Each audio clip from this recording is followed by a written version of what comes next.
Congrats, sir. Tell John Real we wish you could have been here. We miss you. We love you, and this award's for you. Thank you, John Real. We love you. Hello guys, welcome back to our channel Wins World TV. Kung inyo pong maalala ang laban ni Cuadro alas John Riel Casimero kontra Guillermo Regondo na kanya lang pinaulanan ng suntok dahilan sa pagkatalo nito. Pagkatapos ng laban na iyon ay sinabihan daw si Cuadro alas John Riel Casimero na manatili muna sa bansang Amerika para maayos ang mga susunod nitong mga laban sa kanyang boxing career. Ngunit sadyang nagpumilit daw itong si Cuadro alas John Riel Casimero na umuwi ng bansang Pilipinas para doon ipagpatuloy ang kanyang mga training habang naghihintay sa mga susunod pa niyang mga laban. Simula noon ay talagang wala na silang komunikasyon ng MP Promotion dahil di umano ay pinutol na ni John Riel Casimero ang kanilang komunikasyon. Pagkatapos noon ay tinanggal naman ni Cuadro alas John Riel Casimero si Coach Nonoy Neri bilang kapalit naman ng kanyang kapatid na si Jason Casimero. Dahil sa ginawa ni Cuadro alas John Riel Casimero ay talagang naghihinayang itong si MP President Sean Gibbons sa karera nitong si John Riel Casimero.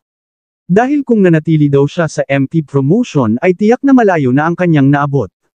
Ganun pa man ay bukas pa rin naman ang pintuan ng MP Promotion para sa former 3 World Division Champion Cuadro alas angas ng Pinas John Riel Casimero na papasukin sa kanilang bahay. Handa rin naman itong si Sean Gibbons makipag-ayos sa kampo ni Cuadro alas John Riel Casimero, dahil hindi rin naman may kakaila na meron din naman silang pinagsamahan at hindi lang pinagsamahan naging isang magkaibigan din sila sa isa't isa. May mga kasamahan lang daw talaga si John Riel Casimero na mahilig manggatong or manira ng tao, in short may mga salsalero.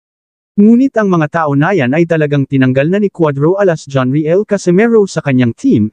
Isa na raw rito na tinanggal niya sa team ay itong si Silver Voice TV, na hanggang sa ngayon ay solid supporter bilang isang number 1 basher ni Cuadro alas John Riel Casimero. Paano ko lang kalimutan natin lahat yan. Nagkaibigan tayo dati dahil may mga kasama tayo, kalimutan na natin. At kalimutan na natin na magkaibigan tayo, magkumpare tayo, kalimutan. Para wala na. Parang kakilala tayo, kilala tayo, pero hindi na tayo kilala. Kalimutan natin, kilala kita. Pero wala nang away. Alam na natin kung sino ka man. Kaya ano natin, kasi kami ngayon, nandito kami. Kung sumusuporta ka, suportahan mo na lang kami. Ayan guys, sana masaya ka. Tagumpay kami sa lahat ng laban namin. Lahat ng laban namin nagtatagumpay kami. Hindi kami natatalo. Ilang beses na kami nagsama, hindi kami natatalo. Kaya natin, kalimutan na natin kung sino ka man. Kung saan ka man ngayon, dyan ka lang. Dito lang kami. At tuloy yung pangarap namin. Dagdag pa sa ating mga balita. So undefeated Pinoy top prospect na si Carl Hamas Martin, ang may malaking posibilidad makatapat ni current undefeated and 4 World Division Champion Naoya Inoue aka the Japanese Monsters, dahil si Carl Hamas Martin ay kasalukuyang pangatlo sa world ranking ng WBO sa 122-pound Super Bantamweight Division.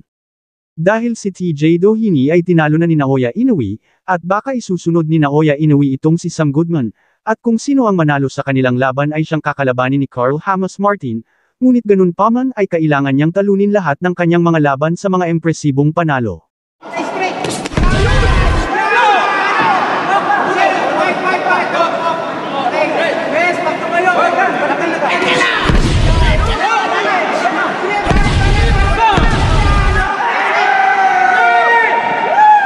Mangyayari ang Carl Hamas Martin versus Naoya Inoue, kapag itong si Naoya Inoue ay mananatili pa sa Super Bantamweight Division. Dahil maraming usap-usapan na balak na itong umakyat sa 126-pound Featherweight Division, ngunit ganun pa man ay kung sakaling man umakyat si Naoya Inoue sa ibang division ay mababakante na ang 4 na division, kaya malaking posibilidad na makuha lahat ni Carl Hamas Martin ang 4 na world title kung sakaling iwanan ni Naoya Inoue ang Super Bantamweight Division. Napakalaki ng tiwala ng mga Pinoy fans dito kay Carl Hamas Martin sa taglay nitong lakas para makuha ang kampyonato. Ngunit ganun pa man ay kung sakaling umakyat naman si Naoya Inoue sa ibang division ay hindi pero naman ito makakaligtas kay 3 World Division Champion Cuadro alas angas ng Pinas John Riel Casimero at isang malaking pagkakataon din naman ni John Riel Casimero na habolan si Naoya Inoue sa kahit anumang division. Dahil nakalock target na itong si Naoya Inoue kay former 3 World Division Champion Cuadro Alas Angas ng Pinas John Riel Casimero na inaasahan na babali at puputol sa pamamayagpag nitong halimaw ng Japan. Dagdag pa sa ating mga balita. Dahil sa pagkatalo ni Takuma Inoue kay Seiya Tsutsumi ay balak nang hindi unahin ni Junto Nakatani labanan itong si Takuma Inoue, bagkus ay gusto na niyang labanan itong si Tsutsumi at pagkatapos niya kay Tsutsumi ay isusunod daw niya itong si current undefeated and 4 World Division Champion Naoya Inoue. Kaya abang-abang lang tayo sa mga susunod na mga latest update tungkol dito. Lawrence Cole, the third man in the ring tonight. Christina Poncher and Nico Ali Walsh here with you for our main event. This one's scheduled for 12 rounds for the WBC Bantamweight World Championship. The champion Junto Nakatani there in the southpaw stance with the red trunks and white trim. Chip Patana, the challenger tonight in the all black. 78 professional fights for Chip Patana, 53 of those won by KO, 28-0 for Nakatani, 21 knockouts. And that's a pretty impressive record, even though they were all really in Thailand. Yeah, definitely an inflated record there for the Thai fighter, and you know he's got some decent skills, some decent power. Also a southpaw, so the battle of two southpaws here. This is second fight outside of his native Thailand, and Junto Nakatani tonight will be looking to show that there's levels to this game, particularly at the championship level, where perhaps he can make a statement tonight. He's had 9 stoppages in his last 11 fights. Most people think he will get another one tonight, looking at the pre-fight predictions and odds.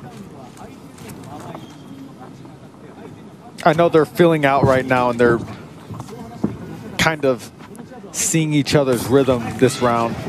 But Chip Patana, to win tonight, he's going to have to use pressure and aggression. Great shot from Nakatani. Already.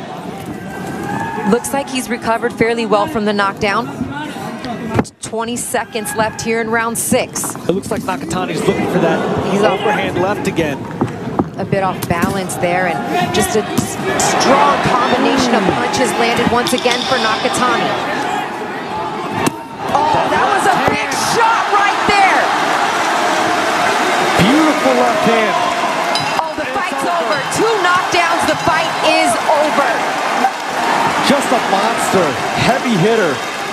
3 consecutive stoppage victories at 118 pounds, and Junto Nakatani. 6, a referee in charge, Lawrence Cole, stops the contest. He is the winner by way of technical knockout, still undefeated, and still the WBC Bantamweight Champion of the World, Junto